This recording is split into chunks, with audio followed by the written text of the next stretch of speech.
You are not failing for lack of talent. You are stuck because of hesitation, distraction, and the fear of facing the inner darkness. From Jung's view of the shadow and the journey of individuation, this video dissects that enemy and turns it into an ally.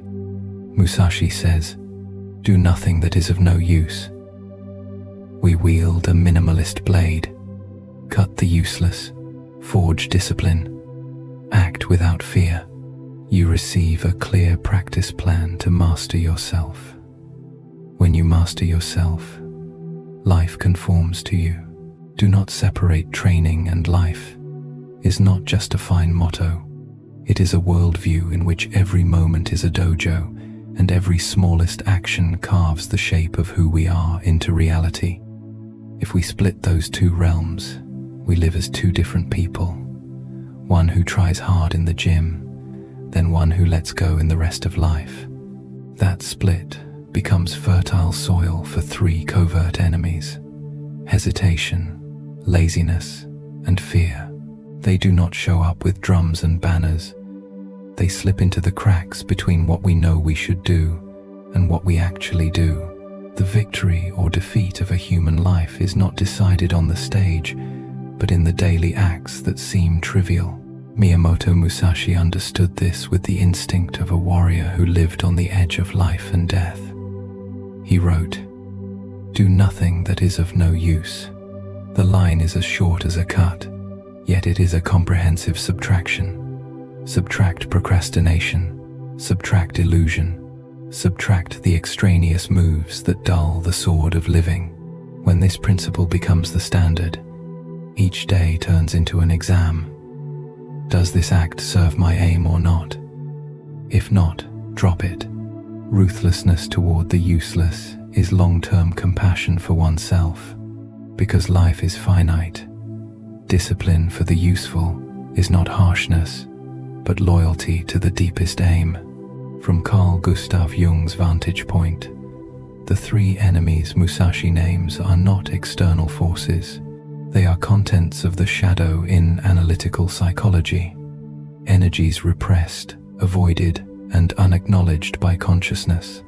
Jung said, "One does not become enlightened by imagining figures of light, but by making the darkness conscious. Enlightenment does not come from imagining perfect forms, but from bringing the darkness into light." Hesitation is not just a bad habit. It is a defense strategy to protect the ego from possible failure. Laziness is not merely a lack of drive. It is the fear of confronting our real limits. Fear is not just a feeling. It is a signal that a part of us remains unintegrated. Therefore, training and life must be one, because the opponent is not out there. It sits inside the architecture of our psyche. When you enter the non-separate state, every context becomes a place of practice. Walking becomes training in breath and presence. Writing email becomes training in clarity and directness. Eating becomes training in restraint and sufficiency. Conversation becomes training in non-judgmental listening. This structure builds a strong feedback loop. Each small unit of behavior suppresses the noise of hesitation, seeds initiative, and softens the fear of uncertainty. As consistency rises, a baseline capacity emerges, quiet confidence, not impulsive excitement, but the sense that I am doing the right thing in each minute. That is Musashi's earth, daily discipline that does not show off, yet bears weight. Musashi also points to a principle of transmutation. From one thing, know 10,000 things. This is the bridge between training and life. Learning to keep the blade on the right line is not so different from learning to keep the mind straight in the face of temptation. When you master one principle in one domain, you can translate it to another. Holding posture in swordsmanship becomes holding standards in professional ethics. Reading the opponent's rhythm becomes reading the market's rhythm. Economy in technique becomes economy in language and decisions. Jung calls this the process of individuation. uniting scattered parts into a living whole. Each time we translate a lesson, we narrow the gap between the person in the gym and the person in life. Why is hesitation the most dangerous enemy? Because it erodes time without inflicting pain strong enough to wake us up. Hesitation becomes repeating micro delays. Check one more tab, watch one more clip, tweak one more detail. On the unconscious level, hesitation preserves the illusion that when I am more perfect, I will act. But imperfect action is the very material of perfection. Musashi proposes a practical paradox. If you wish not to tremble before death, accept the possibility of death beforehand.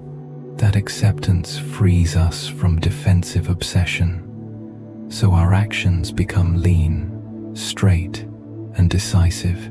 In creative or business life, accepting death means being willing to lose face, take small losses, and be wrong early.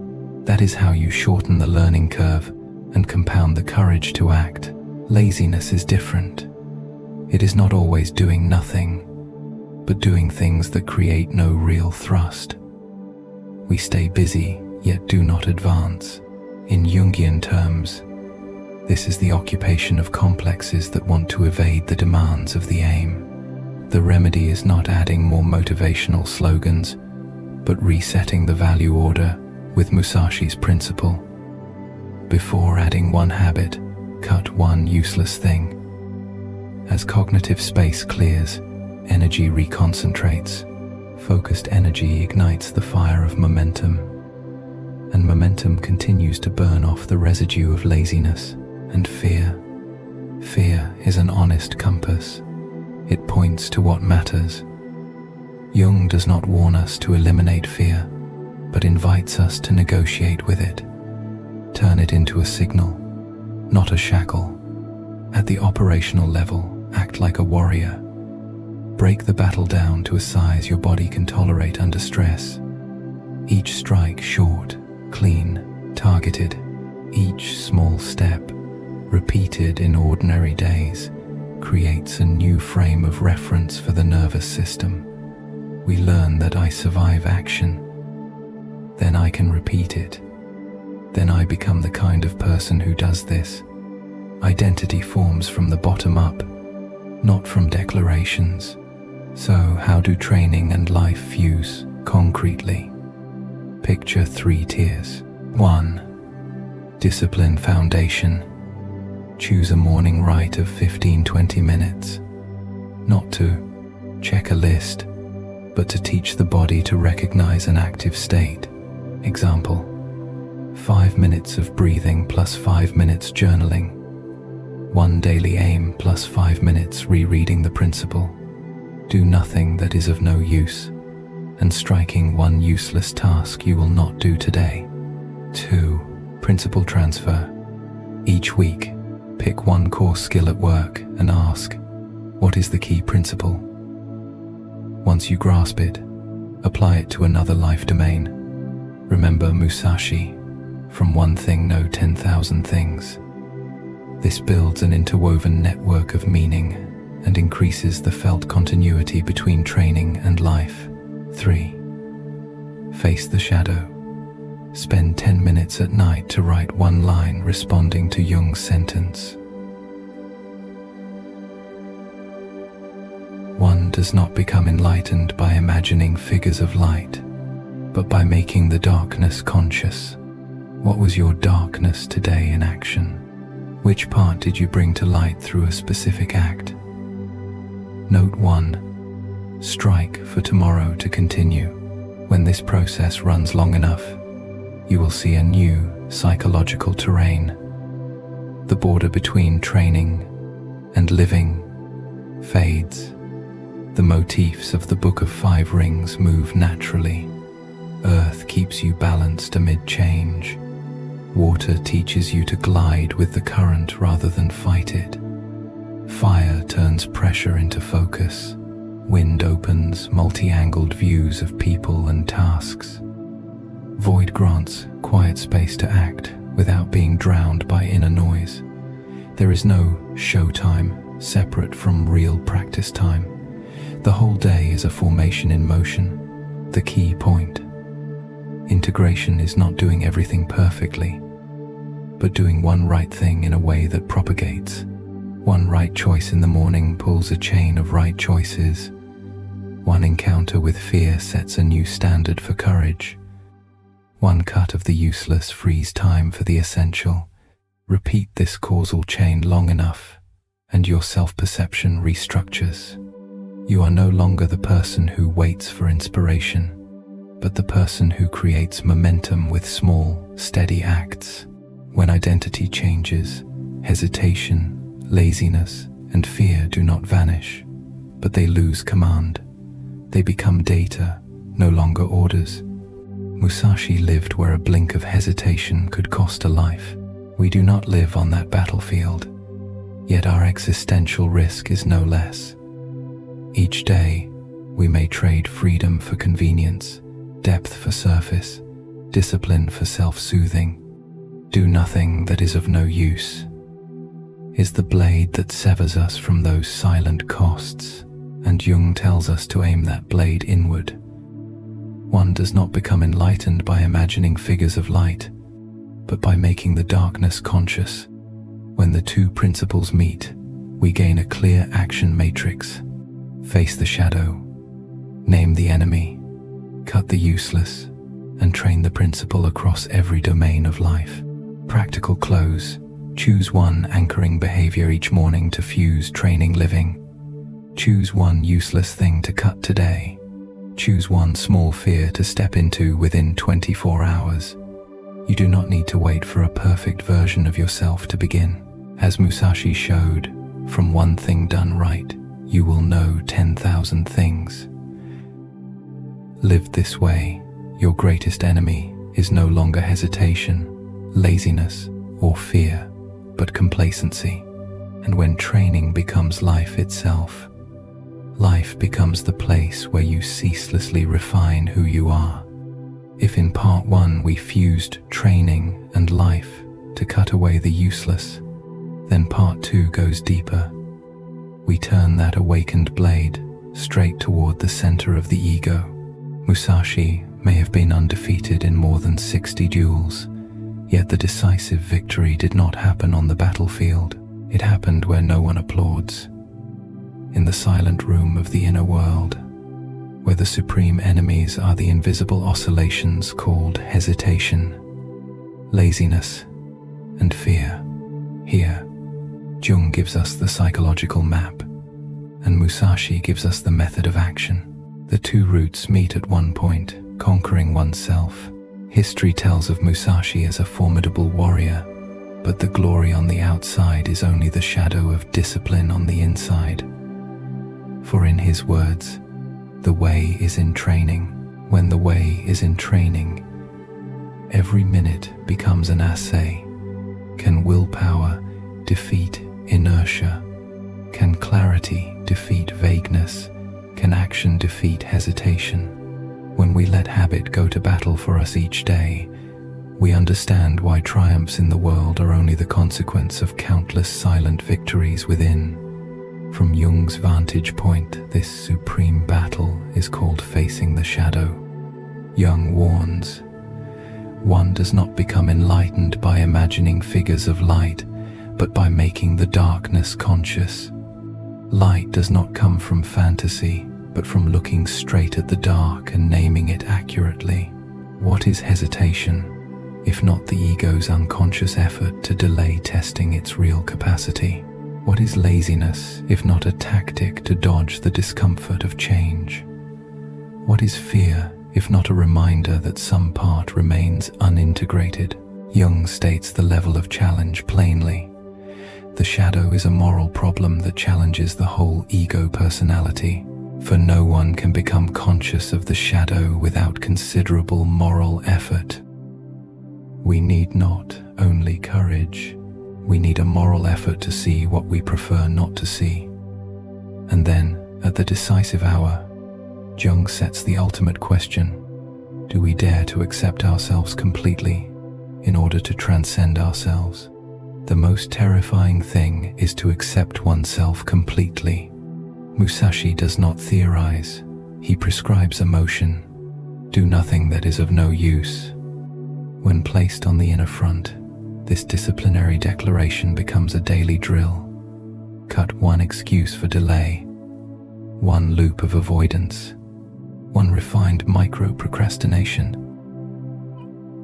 Cut, then act immediately on the most important thing. The result is not only progress on work, it is the restructuring of identity. We move from the type who waits for inspiration to the type who ignites momentum. From a neuroscience angle, each decisive behavior is a signal to the nervous system that I survived the act. Then I can repeat it. Then I am the kind of person who does this. From Jung's angle, it is the shift from persona, the mask, to self, the core, via individuation, integrating light and dark through practice, not slogans. A common trap in the war with oneself is thinking that one elegant stroke is enough. Musashi hints otherwise. You must understand that there is more than one path to the top of the mountain. The summit has many routes. Facing fear, torpor, and volatility has no universal ritual. Today, the path may be a 5-minute micro step to start. Tomorrow, the path may be measuring outcomes instead of chasing feelings. The last thing we learn is not a trick, but a principle. Choose the route that lets you keep going, not a rut that props up the ego. In strategy, Musashi adds a sharp perceptual standard. Perception is strong and sight weak. In strategy, it is important to see distant things as if they were close, and to take a distanced view of close things. When we turn the sword inward, that standard keeps us from drowning in immediate emotion. We learn to see the far as near, to perceive the long-term cost of one's surrender to laziness. We also learn to step back to see the near, to separate from the wave of current feeling, and coolly judge what truly matters. This standard weakens the most stubborn foe: hesitation. Hesitation feeds on two distortions: exaggerating near-term risk and forgetting far-term benefit. When the perception ratio is corrected, we act. Stated plainly, being undefeated in the world does not guarantee being undefeated within. In fact, the more famous we get, the larger the shadow of the persona, and the harder it becomes to face the shadow. The double edge of achievement is that we easily build a myth about ourselves, and every move gets bound by the fear of falling out of that myth. Here, Jung helps us hold balance. Individuation is not becoming special, but becoming whole. To be whole, we must allow ourselves to be learners, even after 60 undefeated bouts. Musashi, in fact, lived this way. In his later years, he withdrew to a cave, wrote the Book of 5 Rings, kept training pen and mind, continually impoverishing the ego to enrich the principle. On the practical front, the supreme battle with oneself can unfold through 3 strikes. Strike 1. Define the inner opponent in measurable terms. Instead of the vague laziness, name a specific behavior: mindless scrolling for 30 minutes before starting work. When the opponent has a measurable shape, you can cut accurately. Put a 5-minute opening stroke on the calendar.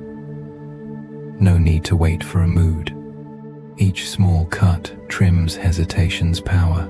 Strike 2. Create a feedback loop of honor. Musashi knew a warrior's honor lies in keeping one's word to oneself. Design a minimalist reporting mechanism. 3 lines per day. 1. The central task is completed. 2. The useless thing is cut. The lesson learned. This structure feeds quiet confidence instead of jumpy hype. Like Musashi's earth, steady, weighty, unshowy. Strike 3. Train near-far vision by Musashi's standard. Before a decision ripe for hesitation, write 2 columns. 30-minute consequence and 30-day consequence. Reread his line. Perception is strong and sight weak. Then decide within 60 seconds. This cadence resets the perceptual frame and turns decisiveness into reflex. In parallel, use Jung's concepts to light up the inner backdrop. When hesitation rises, ask, who in me is speaking? It may be a complex that fears judgment. When laziness drags you down, ask, what feeling am I avoiding? It may be the shame of not being as skilled as expected. When fear freezes you, ask, what part needs integration? It may be the fire of ferocity, long repressed to appear gentle. Accurate names unlock accurate actions, and each right action, however small, is an arrow pinning down a new identity, the person who dares to pass through fear. One more crucial point: Musashi does not promote reckless bravado. He elevates the flexibility of water, the breadth of wind, and the stillness of void. So victory over oneself is not won by rigid tension. Rigidity fractures.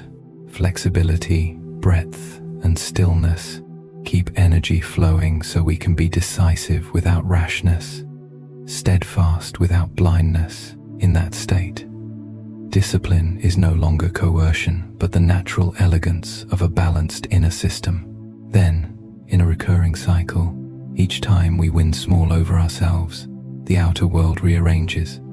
We work deeper, speak leaner, decide faster, respect our time and others' time more. Results arrive as a consequence, not as the target.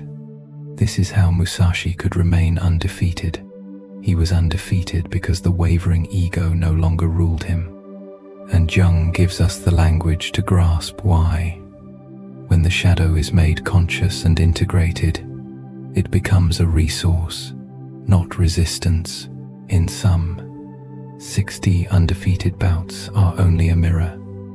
The true mirror is the room where we face ourselves each morning. There, certain sentences have become blade laws to cut our bonds. The way is in training. We train daily and do not loosen. Do nothing that is of no use. We discard what pulls us from the aim.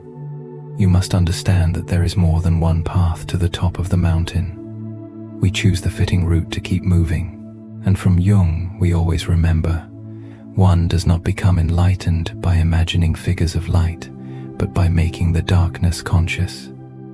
The shadow is a moral problem that challenges the whole ego personality, for no one can become conscious of the shadow without considerable moral effort. The most terrifying thing is to accept oneself completely. When these principles intersect, the supreme battlefield is no longer a place of fear. It becomes the dojo where we mature. And once we have conquered ourselves, victory and defeat in the world are only the inevitable byproducts of an inner life that has come to rest. If in part 2 we saw that the ultimate victory is not on the battlefield, but in the quiet room of the inner lie.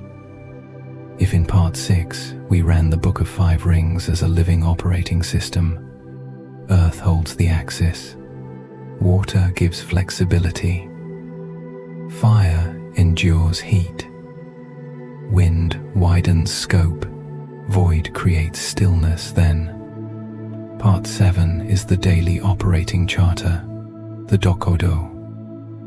The 21 precepts Musashi wrote at the end of his life are not ascetic commands but a simple compass for moving through a complex world. Placed beside Jung's depth psychology, the Dokudo does not reject life. It frees consciousness from unconscious bindings, so the self takes the helm, simplicity, self-possession, non-attachment. This is the ethical chassis that lets us be light yet firm, empty yet bright, quiet yet strong. Musashi begins with a stroke that calms the ego's frenzy. Accept everything just the way it is. Acceptance is not submission. It is a sober starting point. When we stop arguing with reality, we recover bandwidth to act rightly. In Jung's view, this initiates individuation. The ego drops useless resistance and makes room for clear perception of what is. The next line strikes at craving. Do not seek pleasure for its own sake.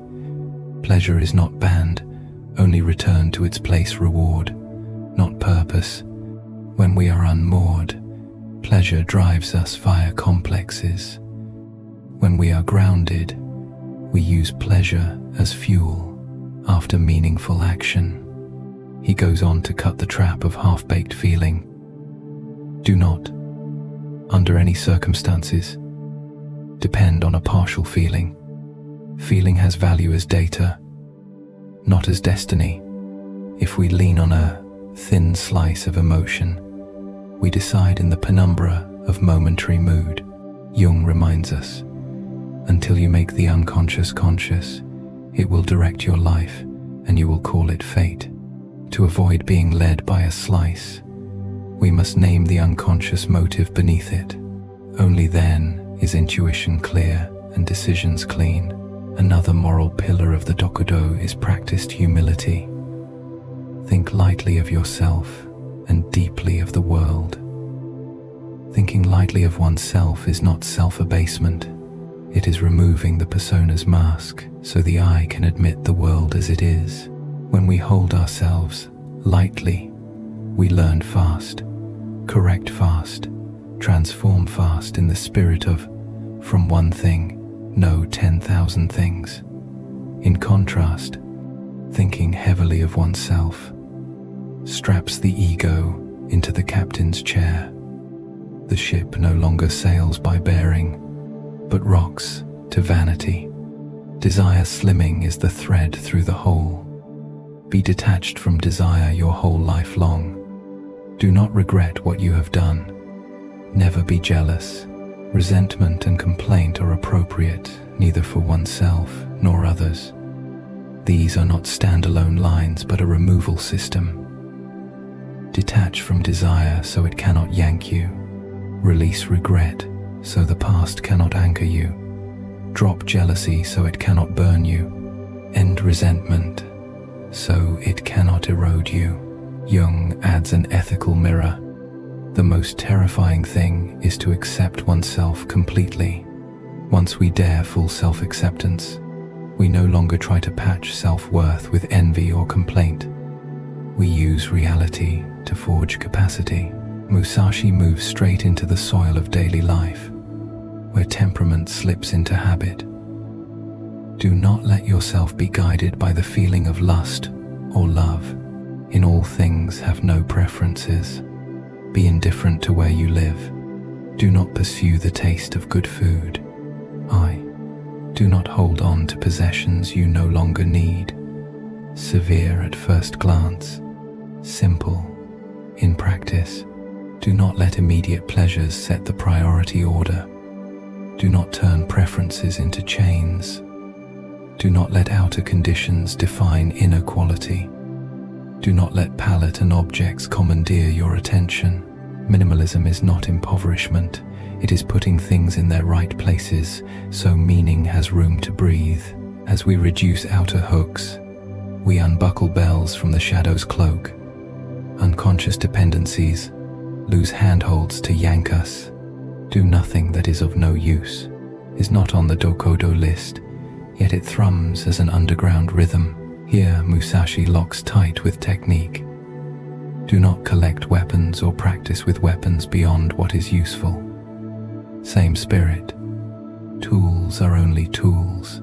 Whether sword, idea, or technology, their value lies in service to the way, not in glamour. The Musashi-trained worker removes jewelry from the blade so the blade can cut work. The deep maker strips badges from the product so the product can perform. Several lines speak straight to primal fear. Do not fear death. Do not seek to possess either goods or fiefs for your old age. You may abandon your own body, but you must preserve your honor. Musashi does not preach recklessness. He teaches priority. When death is acknowledged as part of life, the ego panics less. When old age security is not the absolute aim, freedom returns. When honor principle stands above the body, we gain an earth axis to walk straight. For Jung, this is the transfer of power from the ego's self-preserving instinct to the self's value order. Act according to the right, not according to fear. Non-attachment also shapes the stance toward religion. Respect Buddha and the gods without counting on their help. Respect without reliance. This unburdens two weights, pride and pleading. No pride because we are finite. No pleading because responsibility is ours. Jung reminds us, one does not become enlightened by imagining figures of light, but by making the darkness conscious. Petitioning light does not replace inner labor.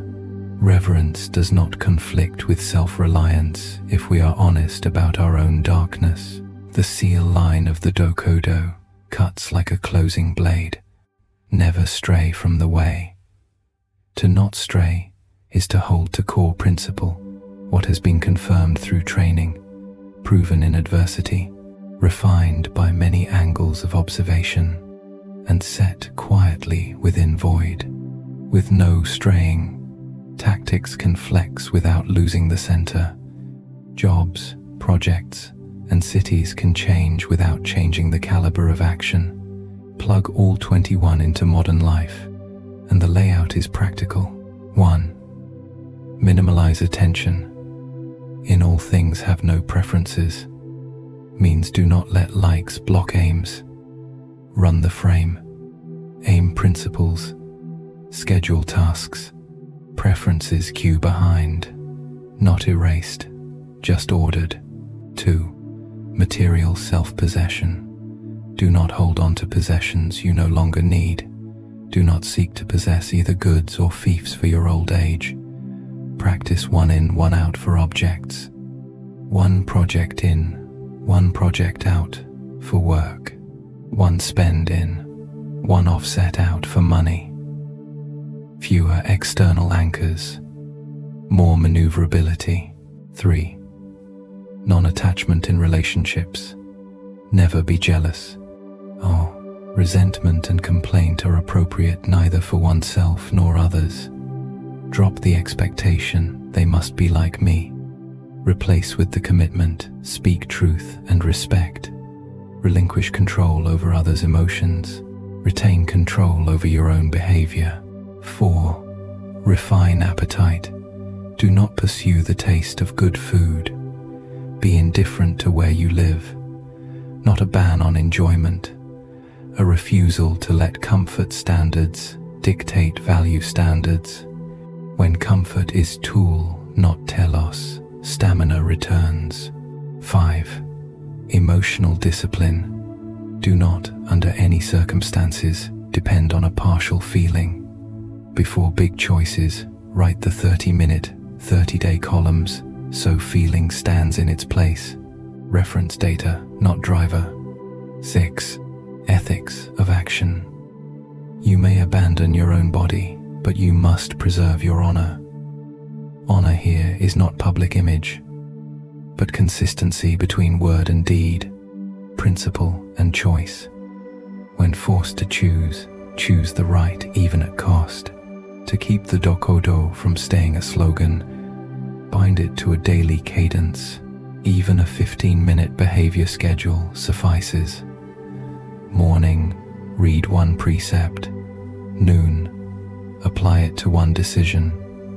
Evening, write one line of reflection. Example: Monday lives with, think lightly of yourself and deeply of the world. Morning, set a clear aim. Noon, ask for blunt feedback. Evening record, one moment you thought lightly of self, to think deeply of the work. Tuesday walks with, do not seek pleasure for its own sake. Focus 50 minutes. Reward 10 minutes. Wednesday practices, resentment and complaint are appropriate, neither for oneself nor others. Stop one complaint, replace with one corrective act. Continue thus. 21 days close a loop. The next loop goes deeper. That is, the way is in training, made into muscle. At depth, the Dokodo is an art of reducing inner drag. Each precept removes a friction, craving that crowds out meaning, favoritism that blinds principle, resentment that usurps responsibility, jealousy that hollows self-respect, comfort clinging that sands down courage. As friction drops, flow rises. As flow rises, clarity appears. As clarity appears, minimalism is no longer repression, but freedom. With freedom present, we see why Jung said, one does not become enlightened by imagining figures of light, but by making the darkness conscious. The light of life does not beam down from outside. It kindles when we tidy within. Name the shadow, and live lightly yet rightly by Musashi's lines. In the end, the Dokodo does not ask you to abandon other people. It asks you to stop abandoning yourself. Simplify to return. Self-possess so you are not sold to fear. Be non-attached so you can love without chaining. When the 21 precepts become breath, you no longer search for a secret path. The path is you, the one who walks straight, lean, clean, and never stray from the way. You may close your eyes now and let thoughts fade like mist. If the mind still wants to wander, let it continue the journey to the next video, where we go further into the mysteries of the soul. If the body is tired, let these sounds lull you to sleep. No need to try. Just breathe, and remember everything you are seeking is already resting within you. Faye. Then part 3 is the decisive stroke. Cut. Cut the frills that dull the blade of will. Cut the glossy casing of the ego. Cut the noise that devours your living time. Musashi names the principle with ruthless brevity. Do nothing that is of no use. Placed beside Jung's psychological map, the mechanism appears. The shadow often borrows busy-looking activities to avoid facing what truly matters. Therefore, the discipline of eliminating excess is not a productivity trick. It is an ethical act that returns honesty to life. Do nothing that is of no use is a double-edged blade. The first edge faces outward. Cut tasks, processes, resources, relationships, and habits that create no thrust. The second edge faces inward. Cut illusions, expectations, self-polishing narratives, and unconscious emotional bindings. Both edges are needed because what exhausts us is not absolute volume, but the invisible friction that the useless creates. Jung summed it up with a single arrow of thought. One does not become enlightened by imagining figures of light, but by making the darkness conscious. When we become conscious of our darkness, we see that we hold on to many things not for the aim, but to avoid the emptiness of letting go. Cutting, therefore, is not only a strategic decision, but a rite of commitment. We choose what has meaning over what keeps us busy, so we don't feel afraid. To cut well, you must see well. Here, Musashi gives a sharp perceptual standard. Perception is strong and sight weak. In strategy, it is important to see distant things as if they were close, and to take a distanced view of close things. Without trained, strategic vision, We exaggerate the near and blur the far. A fresh email suddenly becomes urgent, while the 1-year aim is postponed indefinitely. Perception is strong. Tells us to reset the ratio. See the far as near. Step back to see the near. When the picture returns to true proportions, what must be cut reveals itself. Most of what preoccupies us contributes not a single drop to the core aim. The principle of cutting also has roots in another foundational observation by Musashi. The way is in training. The way lives in practice, not in declaration. Which means elimination must become a small daily rite, not a burst of impulsive revolution. Imagine a sharp blade ritual each morning. List the 3 highest impact tasks. Strike 1 useless task you will not do today. Then block time for the first action in 25-50 minutes. We cut before we add. We create space before we fill it.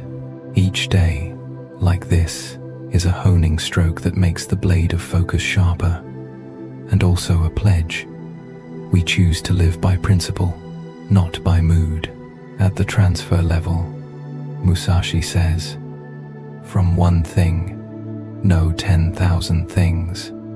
When you learn to cut in one domain, you learn to cut in every domain. Cutting extra pixels in design teaches you to cut flabby sentences in email. Cutting non-essential features teaches you to cut meetings with no objective. Cutting a draining pleasure teaches you to cut a baseless fear.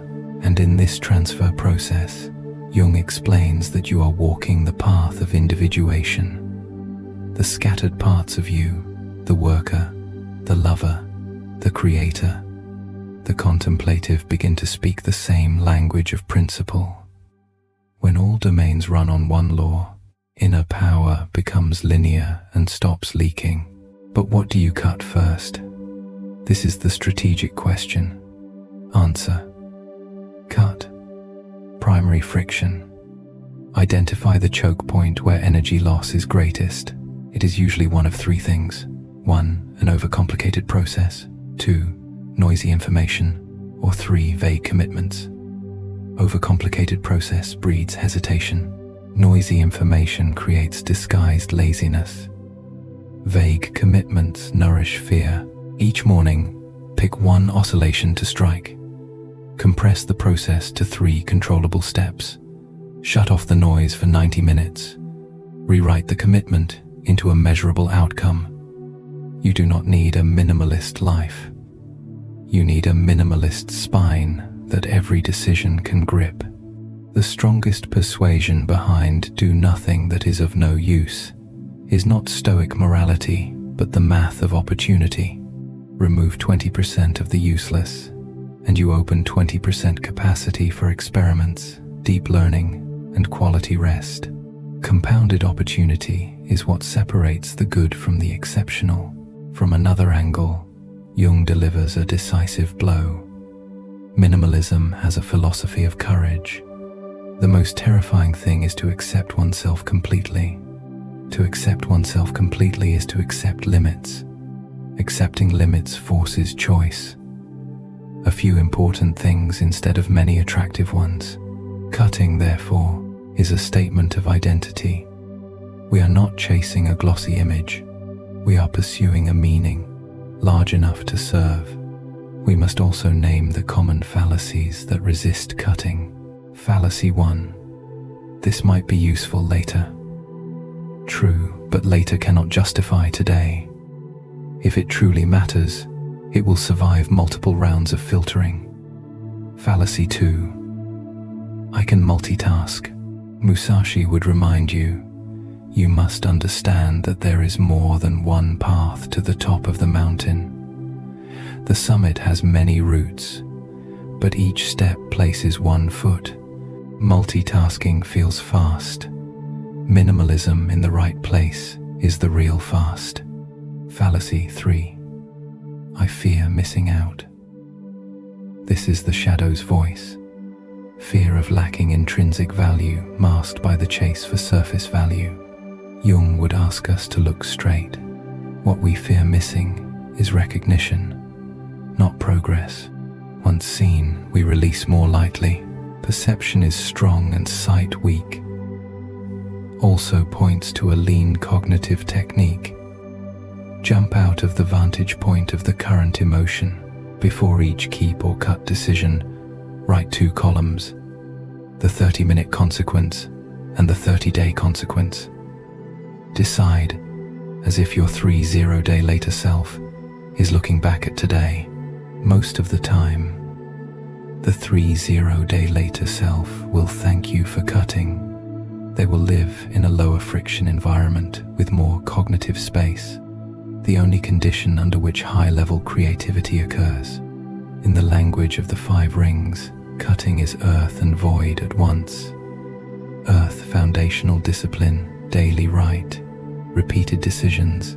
Void, the empty space where flow appears, where action happens without inner drag. When earth is firm and void is wide, water can be supple, fire can focus, wind can be insightful. One correct cut pulls the whole formation into advantage.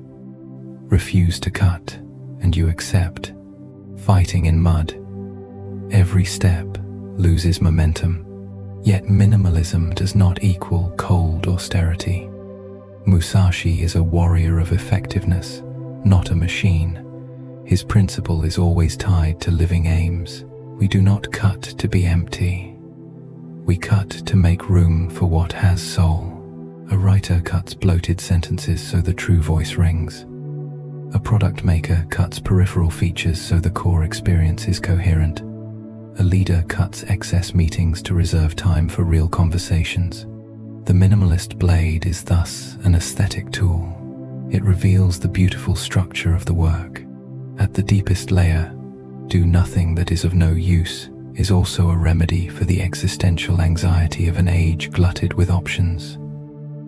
When everything is possible, the psychological cost is not knowing what to choose. Musashi's blade sets the standard. Choose what serves the core aim. To do that, the aim must be defined. Here we meet Jung again. If you do not know who you are, every cut is random and drifts into self-punishment. But as individuation advances, the aim is not just a destination, it is an expression of the self. Then cutting does not hurt, because you are no longer cutting away from yourself, but cutting away the dust that covers you. To turn this principle into muscle rather than a slogan, install 3 practices. 1. Morning rule: cut first, add later. Write the 3 highest impact tasks. Strike 1 useless task you will not do, and block time for task has shown. Whisper: do nothing that is of no use. Then start. 2. Weekly scan for primary friction. Find the largest energy leak in process, information, or commitment. Design one small but structural change to remove it. 3. Review the principle, transfer the domain. At week's end, pick one minimalist lesson from work and apply it to another life domain. Remember Musashi: from one thing, know 10,000 things. When these practices repeat long enough, a qualitative shift occurs. You no longer ask, what should I cut? You instinctively know what is worthy. The vision has been trained. The blade is sharp. Then the line that once sounded austere, do nothing that is of no use, becomes a simple promise. You will give your life to what matters. And as Musashi reminded us, there are many paths to the summit. You must understand that there is more than one path to the top of the mountain. But the blade that opens any path is one and the same. Cut the useless, so the essential can pass. If in part 3 we sharpened the minimalist blade to cut the useless, then part 4 is the leap to the far shore. Accept death as a life principle. Empty the mind of fear and act without hesitation. Cutting clears the battlefield. Fearlessness walks straight into its center. Musashi hands us the key in the Dokudo with a directive as straight as a spear. Do not fear death. When this sentence meets Jung's analytic vision, we see why a principle that seems extreme is actually the safety brake for lucid living. It forces the ego to stop clinging to imaginary immortality and makes room for full presence in every act. To understand accepting death in Musashi's sense, distinguish two levels: acceptance as a strategic assumption, not as pessimistic resignation. The warrior assumes the trade has already been made. Reputation, comfort, collisions, risk before the sword is swung.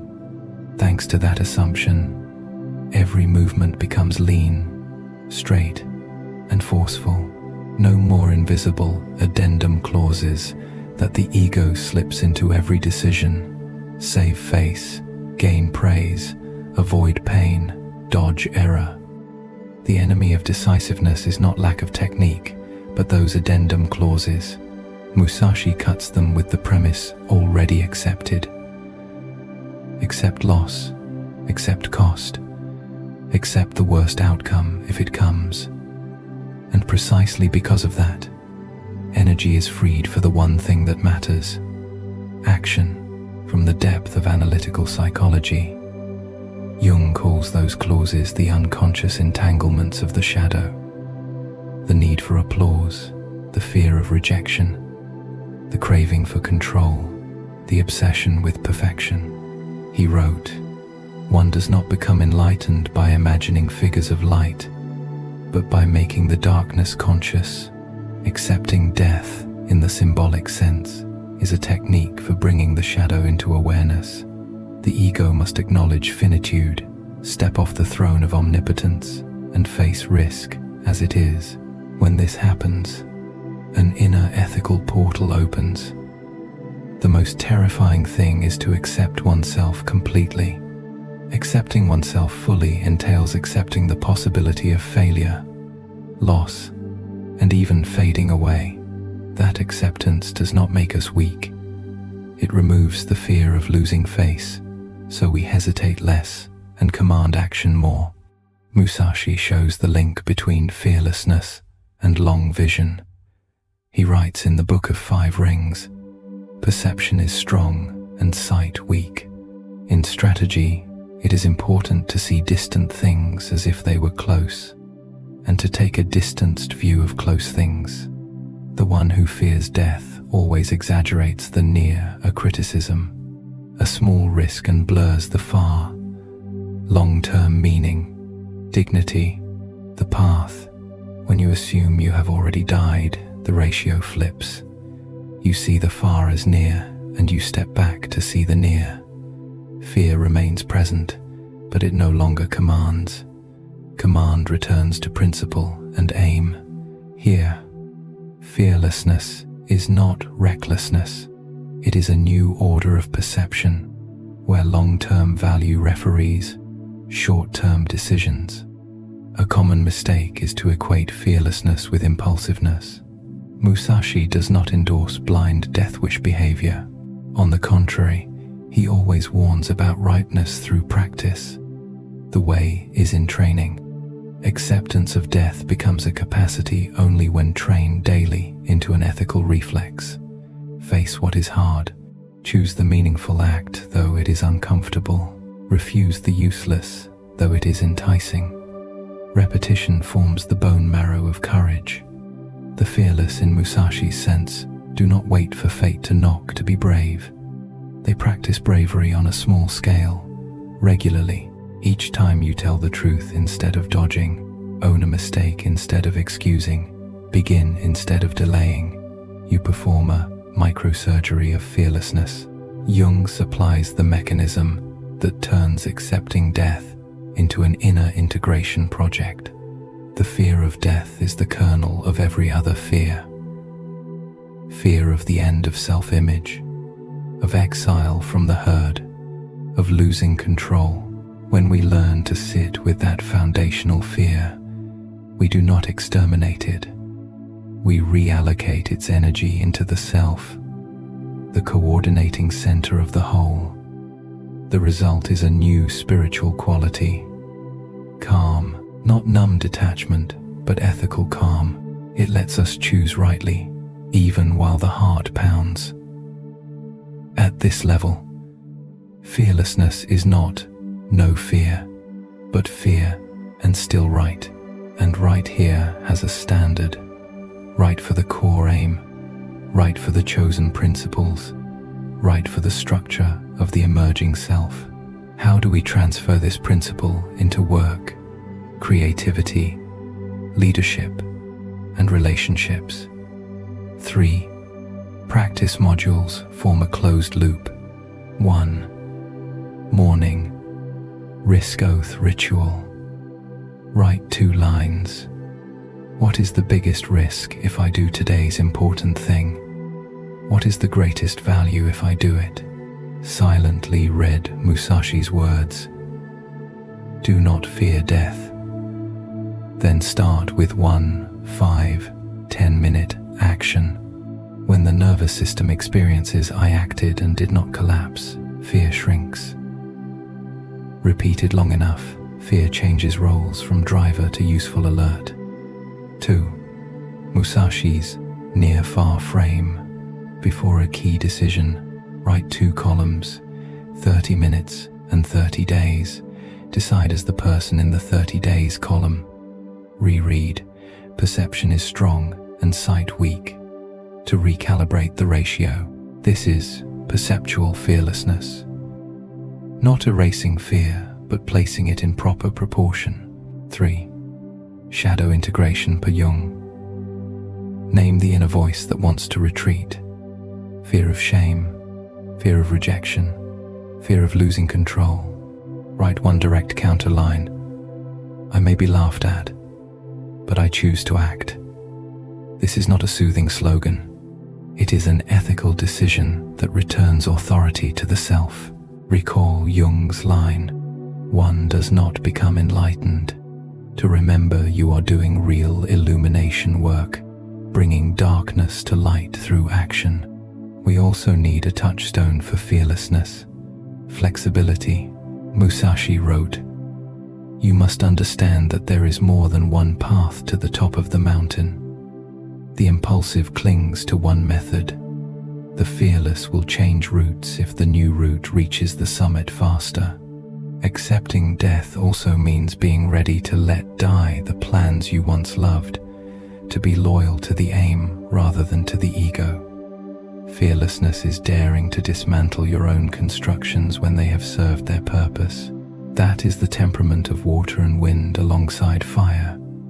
Soft enough not to break, wide enough not to go blind, hot enough not to go cold.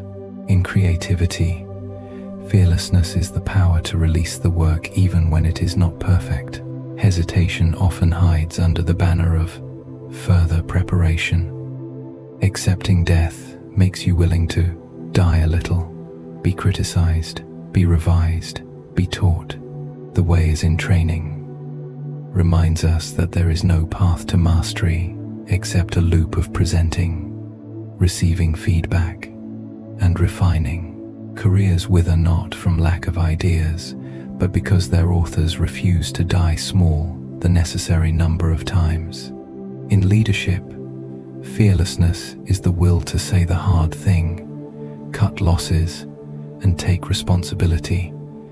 It is not a loud voice, but the capacity to stand firm against the persona's influence. Jung sharpens the lesson. The shadow is a moral problem that challenges the whole ego personality, for no one can become conscious of the shadow without considerable moral effort. Everyone has a dark zone. The fearless leader does that ethical work daily, so power does not slide into abuse, and decisions do not warp into rationalizations. In relationships, fearlessness is tender courage, letting the other see the real you instead of erecting a flawless mask. Accepting death here means accepting the possibility of rejection when you reveal yourself. Rejection is a kind of death, but it preserves the life of truth. Without fearlessness, we clutch by manipulation. With fearlessness, we keep by freedom. A frequent objection: does accepting death make us negative? The opposite is true. Clinging breeds gloom, suspicion, and pettiness. Acceptance makes us light. From that lightness, we have room to love, to build, to give. Fearlessness does not drain feeling. It frees feeling from dependency. The fearless can be gentle because they are not haunted by self-defense. They can be patient because they do not fear immediate loss. They can be decisive because they do not need to clutch an image. In sum, accept death to be fearless is not a religious rite, nor a martial flourish. It is a life technique that can be trained, backed by Musashi's discipline and Jung's insight, as we repeat the 3 small modules: risk oath, near-far vision, shadow integration. The blade of consciousness grows light and firm. Hesitation still arrives, but it has no territory to occupy. Fear still knocks, but it is invited in as a guest, no longer a usurper. And each time we face a decision, we can remind ourselves, softly, clearly, exactly as Musashi said, to lock the hand, do not fear death. From there, we do what must be done. No noise, no delay, no need for witnesses, because the act itself is the proof.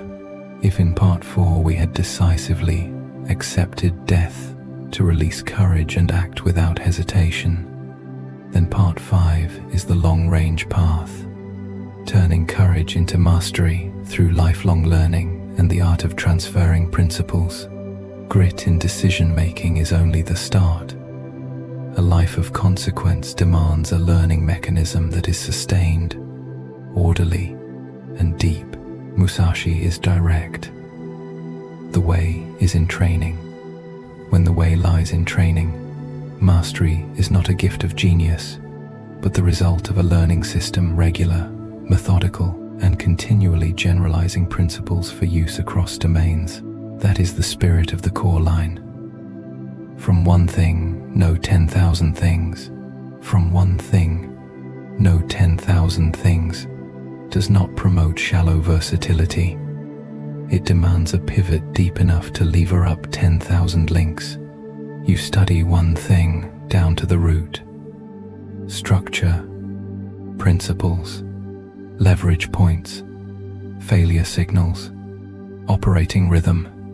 Once the roots are deep, you can translate across domains without getting lost. Musashi's swordsman does not only swing a blade, he knows rhythm, distance, timing, feint, and finish abstract principles that convert into the arts of negotiation. Running meetings, shipping products, or writing a chapter, Musashi adds a perceptual standard so learning does not slide into shallow technique. Perception is strong and sight weak. In strategy, it is important to see distant things as if they were close, and to take a distanced view of close things. The master learner sees the far as near and the near as far, holds the whole without losing the parts, holds the parts yet hangs them under the frame of principle. From Carl Gustav Jung's angle, the road to mastery is the vertical axis of individuation. You do not hoard tricks. You unite scattered psychic parts into an ordered whole. Lifelong learning, therefore, is not merely widening knowledge, but widening the self's capacity to contain and coordinate more energy without disorder. Jung flags the moral quality of this journey. To upgrade the inner operating system, you must face complexes and inner conflicts. Because One does not become enlightened by imagining figures of light, but by making the darkness conscious. When the darkness is made conscious, energy that used to be stuck converts into fuel for deep study, patience, and creativity. Practically, lifelong learning in the Musashi Jung spirit can be decomposed into 3 linked tiers. 1. Craft tier. Train one core skill to the level of bodied sense. Choose an axial skill: writing, design, negotiation, data analysis, storytelling, and train long enough that the body detects right-wrong without long deliberation. This is the body method of knowledge. The ways in training means not just many hours, but feedback, measurement, and improvement cycles. The writer learns to build outlines, sentence rhythm, and the ratio of examples to claims. The negotiator learns to read micro-signals, BATNA, and anchors. The product builder learns problem definition, hypotheses, and validation. When the core skill reaches healthy automation, cognitive bandwidth is freed for creativity. 2. Principle tier. Abstract rules to transfer across domains. Each week, write one principle distilled from practice. A rule, a lever, a failure pattern. This is where from one thing, no 10,000 things operates. Example, from writing you learn the principle.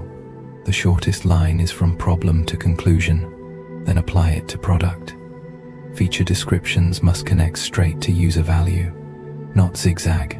From kendo, you learn rhythm, distance timing, and apply it to leadership.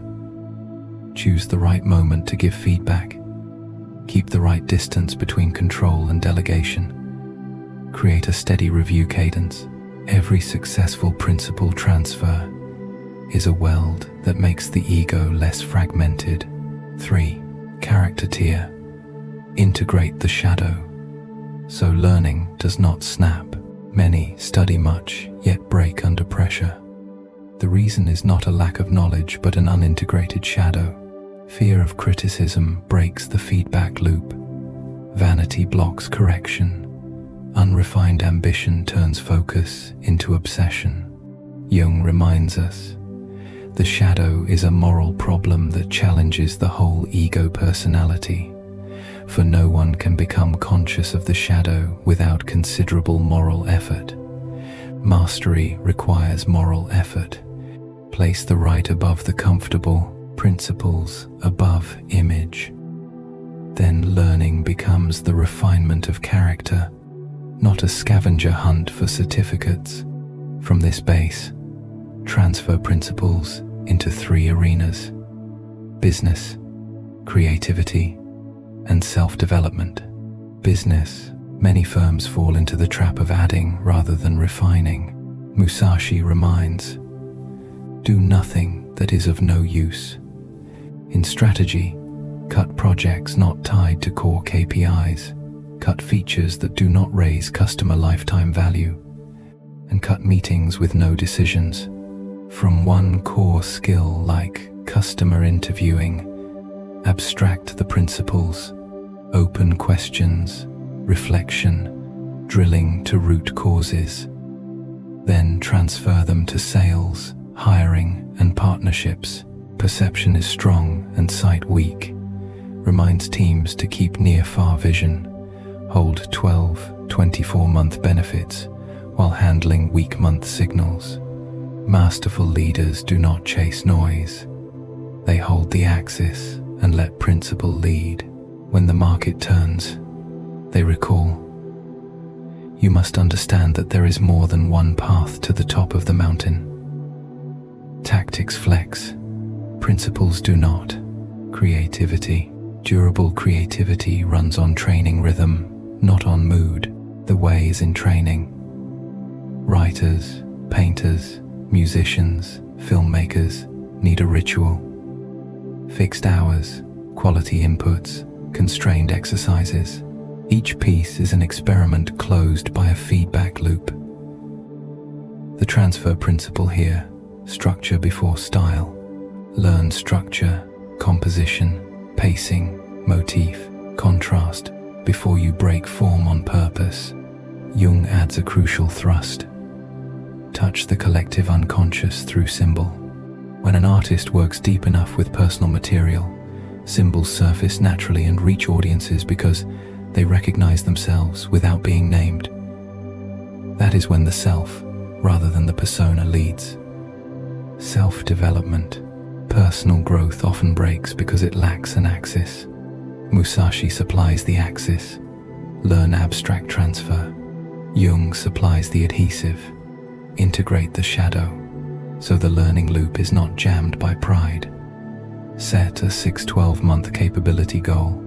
Split it into 2 4-week modules. And measure with countable behaviors. Keep a principle journal. Each week, distill 1-2 rules from experience, and note 1 transfer you executed. In crisis, return to the anchor line. The most terrifying thing is to accept oneself completely. Accepting limits lets you pick what to study first, without show, without frenzy. To keep the road to mastery from being a tired slogan, you need a minimal yet strong operating system. Weekly 4-step cycle. Set a skill. Hypothesis train with measurement. Get real feedback. Distill principle. Repeat. Personal principle vault. Write each principle as if, then, because. With 1 cross-domain example you applied, Musashi decision grid. Before accepting work or starting a project, ask 3 questions. Does it serve the aim? Where is the leverage? What will I cut to do this? If you cannot cut anything, do not add. Do nothing that is of no use. This path also demands radical humility. Mastery does not mean never losing. It means learn fast from losses. Long-distance walkers do not fear correction. They fear stasis. They treat every feedback as a pointer, not a verdict. They accept small deaths to live large.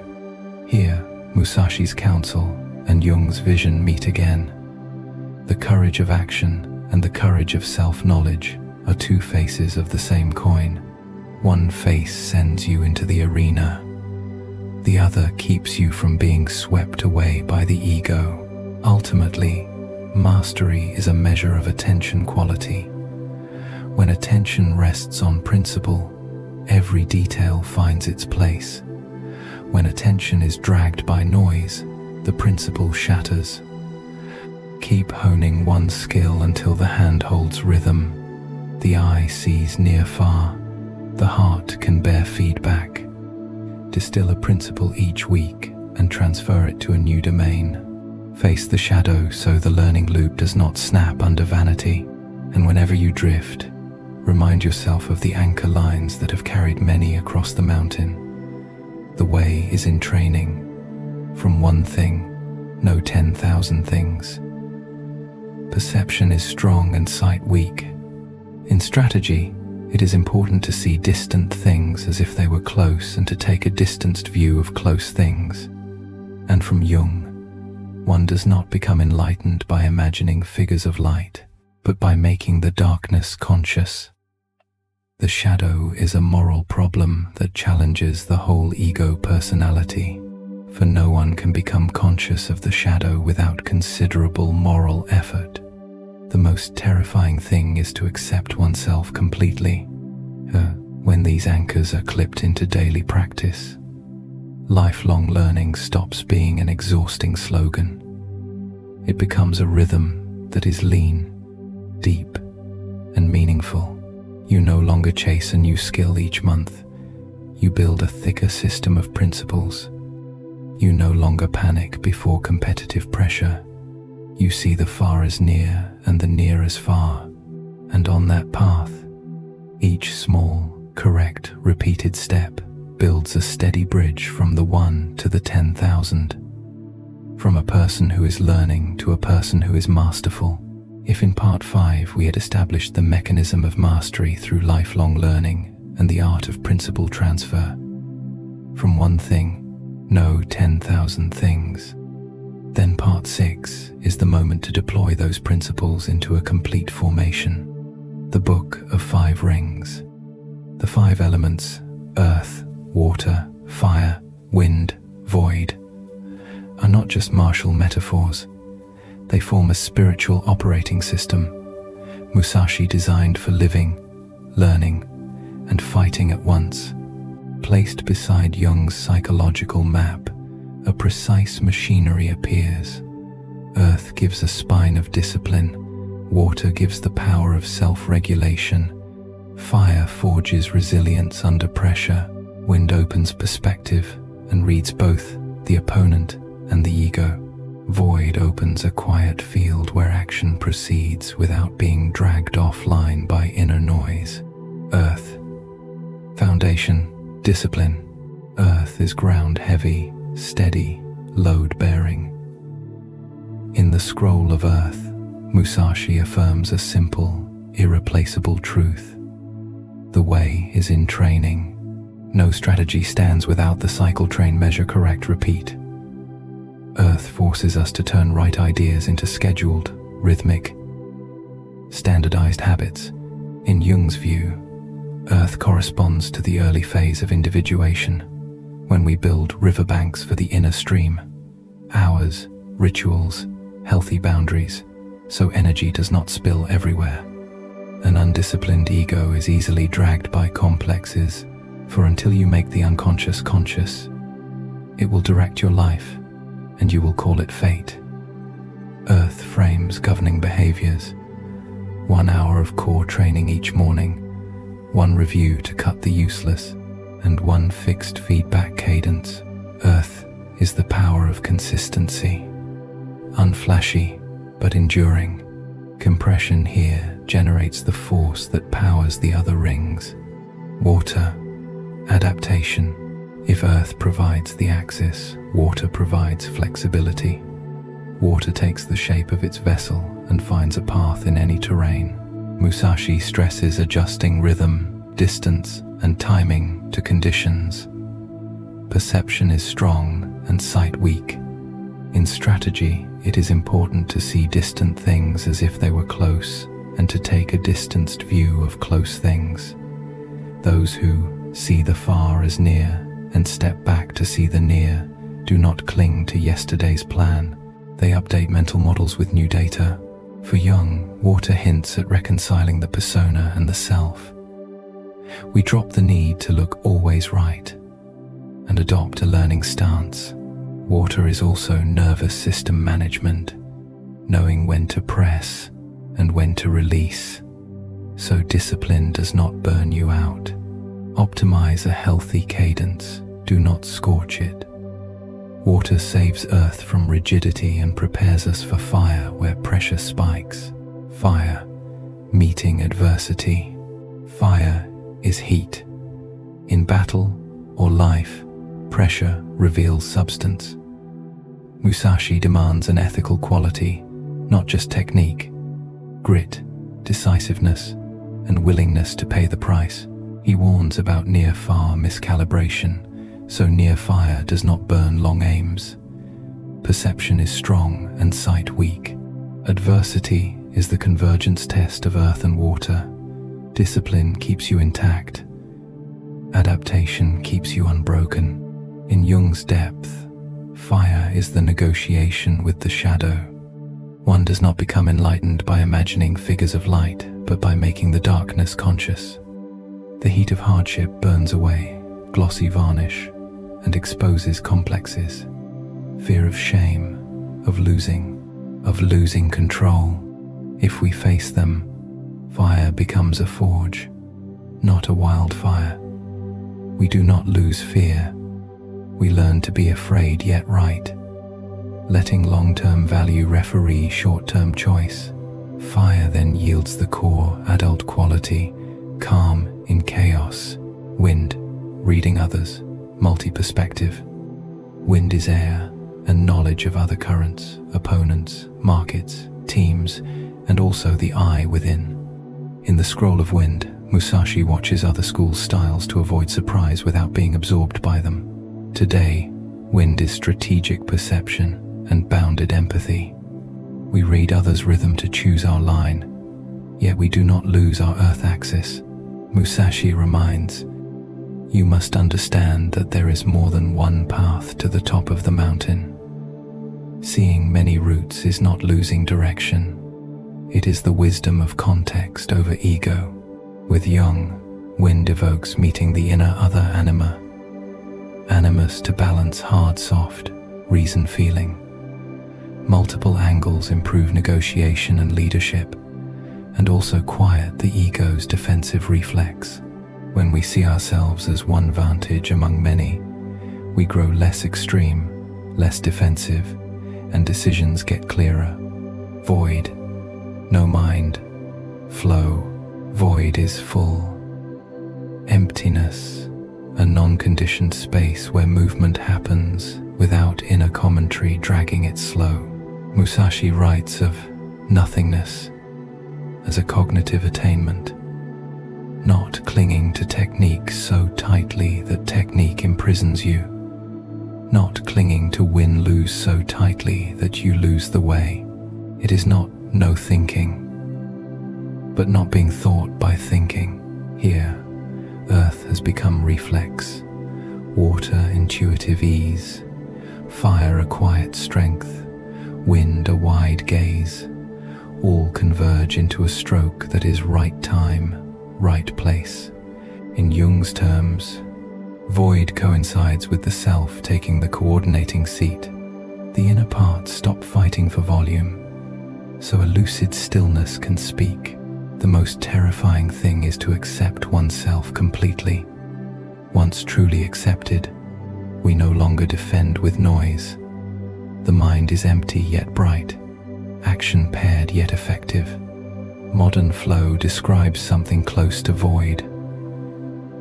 Total attention, effort that feels effortless, time elastic to the work, 5 rings as one operating system.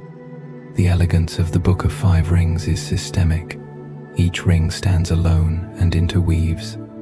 Earth gives habits and structure, so days do not dissolve.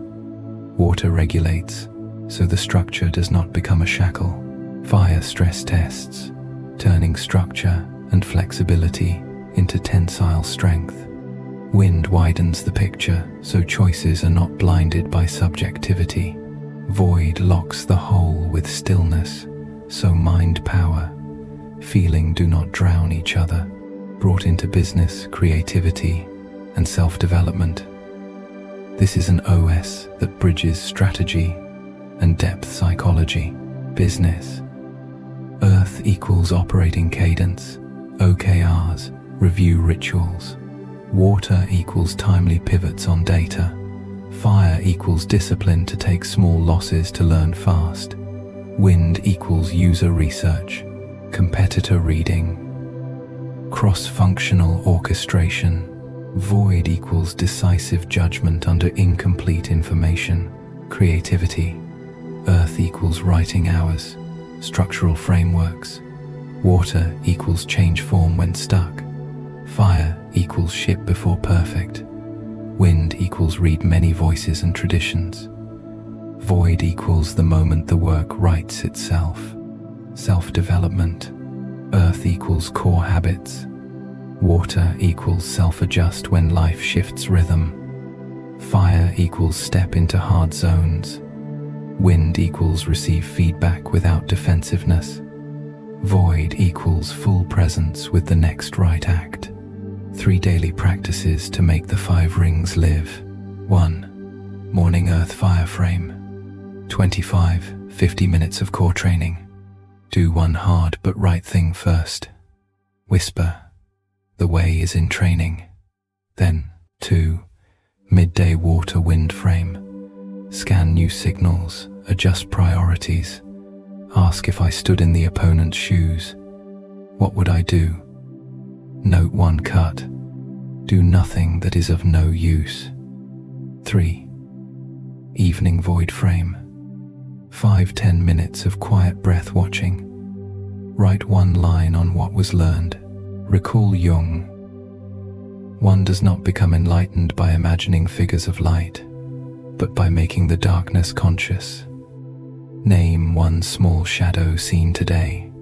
When this cycle repeats long enough, a qualitative shift appears. You no longer borrow discipline. You are discipline. You no longer try to look flexible. You are flexible. Paradoxically, the closer you come to void, the less you obsess over immediate win-lose, and so you win more as a byproduct. This is perception is strong and sight weak. At a high tier, see the far as near so you are not trapped by the illusion of the moment. Step back to see the near so you strike on time.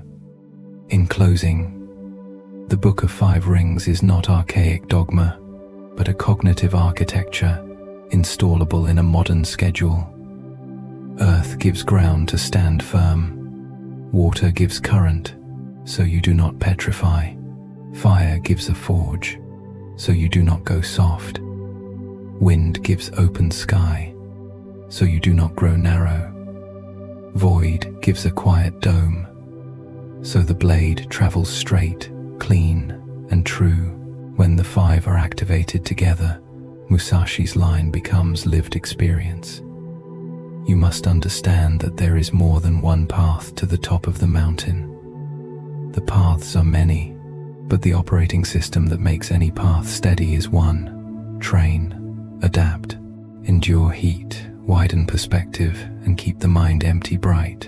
And as Jung reminds, the journey is not sprinting toward light by fantasy, but bringing darkness into awareness so that, within the stillness of the void, the right action speaks for itself.